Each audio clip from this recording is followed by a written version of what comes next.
Hello everyone, मैं हूं दीपिका। आज की इस वीडियो में आप सुनेंगे क्लास 9th की हिंदी पाठ्य पुस्तक क्षितिज भाग 1 का गद्य खंड, जिसका दूसरा अध्याय है ल्हासा की ओर, और इसके लेखक हैं राहुल सांकृत्यायन। तो आइए शुरू करते हैं। वह नेपाल से तिब्बत जाने का मुख्य रास्ता है। फरी क्लिंगपोंग का रास्ता जब नहीं खुला था तो नेपाल ही नहीं, हिंदुस्तान की भी चीजें इसी रास्ते तिब्बत जाया करती थी। यह व्यापारिक ही नहीं, सैनिक रास्ता भी था। इसीलिए जगह जगह फौजी चौकियां और किले बने हुए हैं, जिनमें कभी चीनी पलटन रहा करती थी। आजकल बहुत से फौजी मकान गिर चुके हैं। दुर्ग के किसी भाग में जहां किसानों ने अपना बसेरा बना लिया है, वहां घर कुछ आबाद दिखाई पड़ते हैं। ऐसा ही परित्यक के एक चीनी किला था। हम वहां चाय पीने के लिए ठहरे। तिब्बत में यात्रियों के लिए बहुत सी तकलीफें भी हैं और कुछ आराम की बातें भी।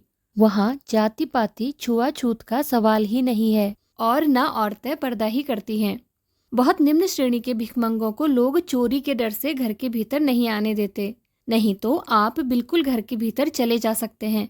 चाहे आप बिल्कुल अपरिचित हों, तब भी घर की बहू या सासू को अपनी झोली में से चाय दे सकते हैं। वह आपके लिए उसे पका देगी।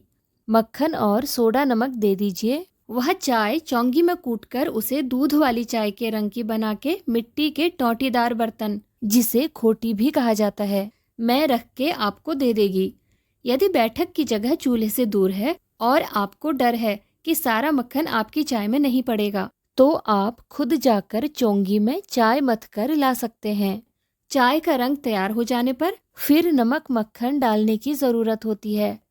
परित्यक के चीनी किले से जब हम चलने लगे तो एक आदमी राहदारी मांगने आया। हमने वह दोनों चिटें उसे दे दी। शायद उसी दिन हम थोंगला के पहले के आखिरी गांव में पहुंच गए। यहाँ भी सुमति के जान पहचान के आदमी थे और भिखमंगे रहते भी ठहरने के लिए अच्छी जगह मिली। 5 साल बाद हम इसी रास्ते लौटे थे और भिखमंगे नहीं, एक भद्र यात्री के वेश में घोड़ों पर सवार होकर आए थे। किंतु उस वक्त किसी ने हमें रहने के लिए जगह नहीं दी और हम गांव के एक सबसे गरीब झोपड़े में ठहरे थे। बहुत कुछ लोगों की उस वक्त की मनोवृत्ति पर ही निर्भर है। खासकर शाम के वक्त छंग पीकर बहुत कम होश हवास को दुरुस्त रखते हैं। अब हमें सबसे विकट डांगड़ा थोंगला पार करना था। डांगड़े तिब्बत में सबसे खतरे की जगह हैं। 16-17 हजार फीट की ऊंचाई होने के कारण उनके दोनों तरफ मीलों तक कोई गांव गिराव नहीं होते। नदियों के मोड़ और पहाड़ों के कोनों के कारण बहुत दूर तक आदमी को देखा नहीं जा सकता। डाकुओं के लिए यही सबसे अच्छी जगह है। तिब्बत के गांव में आकर खून हो जाए तब तो खूनी को सजा भी मिल सकती है, लेकिन इन निर्जन स्थानों में मरे हुए आदमियों के लिए कोई परवाह नहीं करता। सरकार खुफिया विभाग और पुलिस पर उतना खर्च नहीं करती और वहाँ गवाह भी तो कोई नहीं मिल सकता। डकैत पहले आदमी को मार डालते हैं, उसके बाद देखते हैं कि कुछ पैसे हैं कि नहीं। हथियार का कानून न रहने के कारण यहाँ लाठी की तरह लोग पिस्तौल बंदूक लिए फिरते हैं। डाकू यदि जान से ना मारे तो खुद उसे अपने प्राणों का खतरा है। गांव में हमें मालूम हुआ कि पिछले ही साल थोंगला के पास खून हो गया। शायद खून की हम उतनी परवाह नहीं करते क्योंकि हम भिखमंगे थे और जहाँ कहीं वैसी सूरत देखते, टोपी उतार जीभ निकाल कुच्ची कुच्ची यानी दया दया 1 पैसा कहते भीख मांगने लगते। लेकिन पहाड़ की ऊंची चढ़ाई थी, पीठ पर सामान लादकर कैसे चलते, और अगला पड़ाव 16-17 मील से कम नहीं था। मैंने सुमति से कहा कि यहाँ से लंकोर तक के लिए 2 घोड़े कर लो, सामान भी रख लेंगे और चढ़े चलेंगे। दूसरे दिन हम घोड़ों पर सवार होकर ऊपर की ओर चले। डांगड़े से पहले एक जगह चाय पी और दोपहर के वक्त डांगड़े के ऊपर जा पहुँचे। हम समुद्र तल से 17-18 हजार फीट ऊंचे खड़े थे।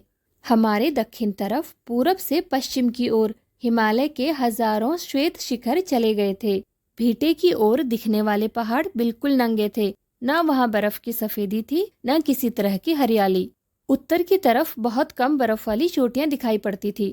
सर्वोच्च स्थान पर डांडे के देवता का स्थान था, जो पत्थरों के ढेर, जानवरों की सींगों और रंग बिरंगे कपड़ों की झंडियों से सजाया गया था।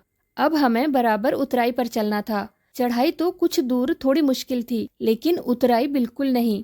शायद 2-1 और सवार साथी हमारे साथ चल रहे थे। मेरा घोड़ा कुछ धीरे चलने लगा। मैंने समझा कि चढ़ाई की थकावट के कारण ऐसा कर रहा है और उसे मारना नहीं चाहता था। धीरे धीरे वह बहुत पिछड़ गया और मैं डॉन क्विक्सटो की तरह अपने घोड़े पर झूमता हुआ चला जा रहा था। जान नहीं पड़ता था कि घोड़ा आगे जा रहा है या पीछे। जब मैं जोर देने लगता तो वह और सुस्त पड़ जाता। एक जगह 2 रास्ते फूट रहे थे। मैं बाएं का रास्ता ले मील 1.5 मील चला गया। आगे एक घर में पूछने से पता लगा कि लंकोर का रास्ता दाहिने वाला था। फिर लौटकर उसी को पकड़ा। 4-5 बजे के करीब मैं गांव से मील भर पर था तो सुमति इंतजार करते हुए मिले। मंगोलों का मुंह वैसे ही लाल होता है और अब तो वह पूरे गुस्से में थे। उन्होंने कहा, मैंने 2 टोकरी कंडे फूंक डाले, 3-3 बार चाय को गर्म किया। मैंने बहुत नरमी से जवाब दिया, लेकिन मेरा कसूर नहीं है मित्र। देख नहीं रहे हो कैसा घोड़ा मुझे मिला है? मैं तो रात तक पहुंचने की उम्मीद रखता था।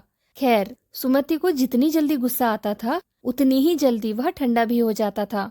लंकोर में वह एक अच्छी जगह पर ठहरे थे। यहाँ भी उनके अच्छे यजमान थे। पहले चाय सत्तू खाया गया, रात को गर्मा गर्म थुक्पा मिला। अब हम तिंगरी के विशाल मैदान में थे, जो पहाड़ों से घिरा टापू सा मालूम होता था, जिसमें दूर एक छोटी सी पहाड़ी मैदान के भीतर दिखाई पड़ती है। उसी पहाड़ी का नाम है तिंगरी समाधिगिरी। आसपास के गांव में भी सुमति के कितने ही यजमान थे।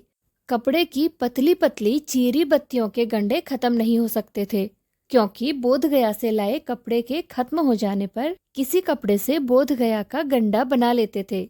वह अपने यजमानों के पास जाना चाहते थे। मैंने सोचा यह तो हफ्ता भर उधर ही लगा देंगे। मैंने उनसे कहा कि जिस गांव में ठहरना हो उसमें भले ही गंडे बांट दो, मगर आसपास के गांव में मत जाओ। इसके लिए मैं तुम्हें लहसा पहुंचकर रुपये दे दूंगा। सुमति ने स्वीकार किया। दूसरे दिन हमने भरिया ढूंढने की कोशिश की, लेकिन कोई ना मिला। सवेरे ही चल दिए होते तो अच्छा था, लेकिन अब 10-11 बजे की तेज धूप में चलना पड़ रहा था। तिब्बत की धूप भी बहुत कड़ी मालूम होती है। यद्यपि थोड़े से भी मोटे कपड़े से सिर को ढांक लें तो गर्मी खत्म हो जाती है। आप 2 बजे सूरज की ओर मुंह करके चल रहे हैं।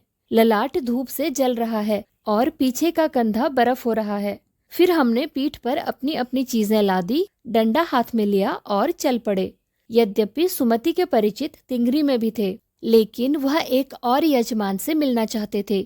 इसलिए आदमी मिलने का बहाना कर शेखर विहार की ओर चलने के लिए कहा।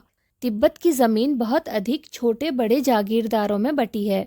इन जागीरों का बहुत ज्यादा हिस्सा मठों यानी विहारों के हाथ में है।